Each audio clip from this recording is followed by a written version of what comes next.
श्री स्वामी समर्थ. तर आज आणलं होतं आमचं किराणा सामान. तर म्हटलं अगोदर हे सामान जागेवरती ठेवावं. तर प्रिशू बघा कसे सामान काढायला मदत करते मला. तिला खूप आवडतं असं सामान काढायला. किराणा सामान आणलं की तिला खूप मजा वाटते. तर ती सगळं सामान मला बाहेर काढू लागली गोणीतून. आणि काही काही सामान तिला माहिती होतं कुठं ठेवायचं, तर ते सुद्धा नेऊन ठेवत होती ती.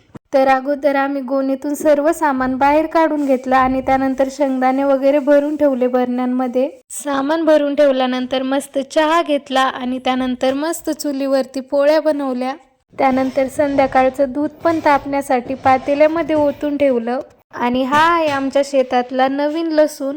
थोडासा ओलाच आहे अजून, तर मी तो चाकूने कट करून घेतला. आणि आता झाडाच्या कैऱ्या सुद्धा थोड्या मोठ्या झाल्या होत्या, तर मी त्या सुद्धा तोडून आणल्या होत्या. आज मला पिठलं बनवायचं होतं, तर मी पिठलं पण बनवून घेतलं. आणि बाहेर तर खूपच वारं सुटलेलं होतं आणि आभाळ पण आलेलं होतं. त्यात आमचा गहू पण बाहेर होता, तर आम्ही तो झाकून ठेवला. तर चला आजचा व्लॉग इथेच एंड. भेटूया नेक्स्ट व्लॉग मध्ये. बाय.